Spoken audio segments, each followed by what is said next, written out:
అందరికీ నమస్కారం. Welcome to Janaganamana. రాజకీయాల్లో తాను కొత్త కావచ్చేమో కానీ, రాజకీయాలు మటుకు తనకు కొత్త కాదు అన్నట్టుగా గుంటూరు ఎంపీ అయిన పెమ్మసాని చంద్రశేఖర్ గారు నిన్న జగన్మోహన్ రెడ్డి గారి మీద సింగిల్ స్టేట్మెంట్ విమర్శ చేశారు. నిన్న గుంటూరులో రివ్యూ మీటింగ్స్ కండక్ట్ చేసిన తరువాత ప్రెస్ మీట్ లో అసలుకి జగన్మోహన్ రెడ్డి అనే వ్యక్తి ఆంధ్రప్రదేశ్ రోడ్ల మీద కానీ వస్తే ఆంధ్రప్రదేశ్ రాష్ట్రానికి నష్టమే కానీ లాభం ఎక్కడ కూడా జరగదని తేల్చి చెప్పారు. ఇదే స్టేట్మెంట్ ని కాస్త విశ్లేషించుకొని మనం కానీ చూస్తే వాస్తవానికి జగన్మోహన్ రెడ్డి గారు పరిపాలనలో ఉన్నప్పుడు కూడా ఆంధ్రప్రదేశ్ రాష్ట్రానికి నష్టమే కానీ లాభం ఎక్కడ కూడా జరగలేదు.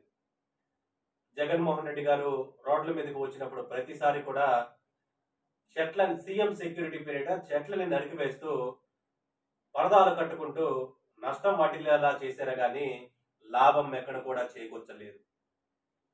3 సంవత్సరాల పరిపాలన అనంతరం రోడ్డు మీదకి రాలేని పరిస్థితి మీకు ఏర్పడినప్పుడు తాడేపల్లి నుంచి గుంటూరు వెళ్ళడానికి కూడా హెలికాప్టర్లో వెళ్లి నష్టం చేకూర్చారా కానీ లాభం ఎక్కడ కూడా చేకూర్చలేదు. అసలు మీ పరిపాలనలో అంతా ఆంధ్రప్రదేశ్ ఖజానాకి నష్టమే కానీ లాభం ఎక్కడ కూడా చేకూర్చలేదు.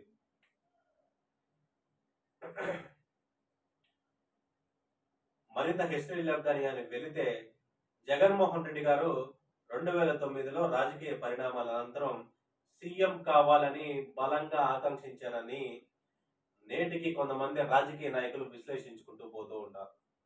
అదే పాయింట్ బేస్ చేసుకొని మనం కానీ ఒక్కసారి విశ్లేషిస్తే ఆంధ్రప్రదేశ్ రాష్ట్రం 2009 నాటికే ఆర్థికంగా మరింత బలంగా పుంజుకుంటూ పోతూ ఉంది. ఎందుకంటే ఒక డెవలప్మెంట్ మోడల్ గత ప్రభుత్వాలు తీసుకొని వచ్చినాయి కాబట్టి దాన్నే 2004లో రాజశేఖర్ రెడ్డి గారు కూడా ఇంప్లిమెంట్ చేస్తూ ఆ పాలసీస్ ని కంటిన్యూ చేస్తూ ఆంధ్రప్రదేశ్ అభివృద్ధిని తీసుకుని వెళ్ళారు. కాబట్టి 2009 వచ్చేసరికి మరింత వేగంగా ముందుకు వెళ్తున్న సమయంలో రాజకీయ పరిణామాలు ఒకసారి మారిపోయేసరికి జగన్మోహన్ రెడ్డి గారు సీఎం అవ్వాలని ఆకాంక్షించారని నేటికి కొంతమంది రాజకీయ నాయకులు ఆరోపిస్తూ ఉంటారు.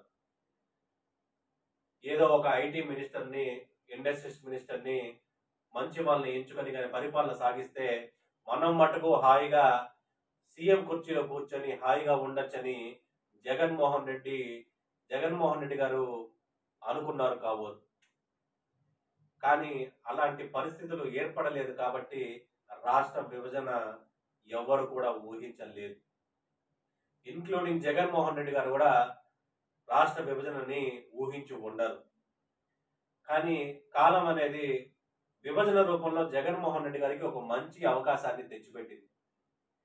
2014 నుంచి 2019 పీరియడ్ లో ప్రతిపక్షంగా ఉన్న జగన్మోహన్ రెడ్డి గారు ఆంధ్రప్రదేశ్ ని ఏ విధంగా అభివృద్ధి చెందాలి, ఏ దిశగా ఆంధ్రప్రదేశ్ పయనించాలి అనే ప్రణాళికలు ఏమీ వేసుకోకుండా పరిపాలన మీద పట్టు ఎలా సంపాదించుకోవాలి అలాంటి గ్రౌండ్ వర్క్ ఏ విధంగా కూడా చేయకుండా సమస్యల్ని సైతం గుర్తించకుండా 2014 నుంచి 2019 వరకు అనైతికమైన రాజకీయ కుట్రలకే పాల్పడ్డారు కానీ ఎక్కడ కూడా ప్రభుత్వానికి మేలుకు చేకూర్చిన దాఖలాలు ఆ దిశగా ఎక్కడ కూడా అడుగులు వేయలేదు. నిజంగా 2014 నుంచి 2019లో మీరు కాస్త కూస్తో నేర్చుకొని కానీ ఉండి ఉంటే 2019 నుంచి 2024లో కాస్త కూస్తో మంచి పరిపాలన అందించి ఉండేవారు. పవన్ కళ్యాణ్ గారికి మీకు ఎక్కడ కూడా పొంతన అనేదే లేదు. పవన్ కళ్యాణ్ గారు 10 సంవత్సరాల పాటు ప్రతిపక్ష స్థాయిలో ఉండగా ఎన్నో విషయాలు నేర్చుకున్నారు. ఎన్నో సమస్యలు గుర్తించి వారికి పరిష్కారాలు కూడా చేశారు. ప్రభుత్వం దృష్టికి తీసుకెళ్లి కూడా పరిష్కారాలు చేయించారు. కానీ ఆ దిశగా మీరు ఎప్పుడు కూడా అలాంటి పరిస్థితి మీరు తీసుకొని రాలేదు. పవన్ కళ్యాణ్ గారు కూడా 2023 వారాహి యాత్రలో ఒక విషయం చెప్పారు. 2019లో నిజంగా తనకి పరిపాలన మీద పట్టు ఉండకపోవచ్చేమోనని, అంటే అది అర్హత ఉండకపోవచ్చేమోనని అందువల్లే నేను 2019లో గట్టిగా కూడా ఓట్లు అడగలేకపోయానని వారాహి యాత్రలో చెప్పారు. కానీ 2024 వచ్చేసరికి నాకు గట్టి దృఢ సంకల్పం ఉంది అని, పరిపాలన బాగా చేయగలను అని రొన్ వారాహి యాత్రలో అందువల్లే నేను ఓట్లు అడగగలుగుతున్నానని పవన్ కళ్యాణ్ గారైతే తెలియజేశారు. అదే దృఢ సంకల్పం నేటి కూడా పరిపాలన చేసి కూడా నేటికి కూడా మీరు అడగలేని స్థాయిలో జగన్మోహన్ రెడ్డి అనే వ్యక్తి ఉన్నారు.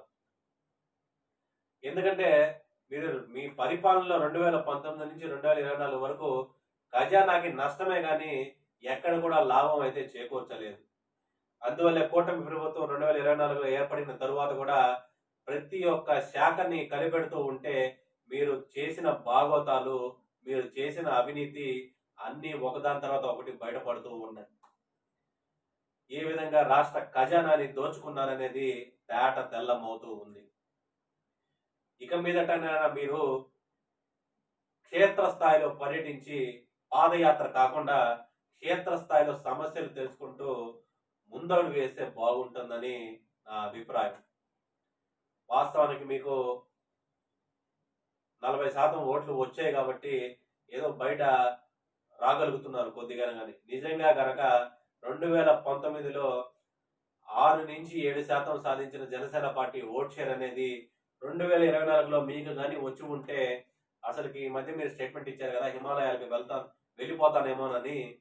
నిజంగా వెళ్ళిపోయి ఉండేవారేమో. ఎందుకంటే ఓటమి అనేది అంత భయపెడుతుంది ఎవరినైనా. అసెంబ్లీలోకి ముఖం చూపించుకోలేని, రాలేని పరిస్థితి మీకు ఉంది అంటే ఎంత కుంగిపోయారో కూడా అర్థం చేసుకోగలం. మీరు హిమాలయాలకు వెళ్ళాలి అన్నారు కదా, ఆ స్పిరిచువల్ ట్రాన్స్ఫర్మేషన్ అనేది, ఆ స్పిరిచువాలిటీ అనేది మీలో మొదటి నుంచి, మీరు రాజకీయాల్లోకి వచ్చినప్పటి నుంచి మీలో ఉంది. కానీ ఏ దిశగా కూడా ఆ స్పిరిచువాలిటీలో ఉన్న ఎనర్జీని ఎప్పుడు కూడా పరిపాలన మీద కేంద్రీకృతం చేస్తామనే సంకల్పం మీకు లేదు. అందుకనే ఇన్ని అనర్థాలు జరుగుతూ ఉన్నాయి.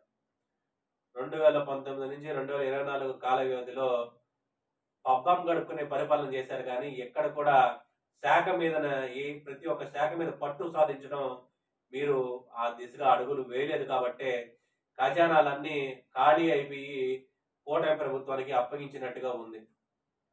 సరే, ఏదైనప్పటికీ కూడా మీరు రాజకీయాల నుంచి వెళ్ళిపోవాలి అనుకుంటే అది మీ సొంత అభిప్రాయం.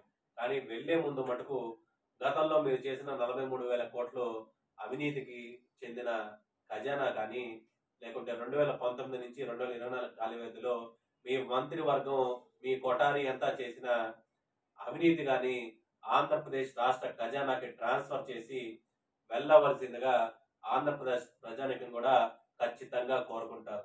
భారత్ మాతాకి జై. జై హింద్.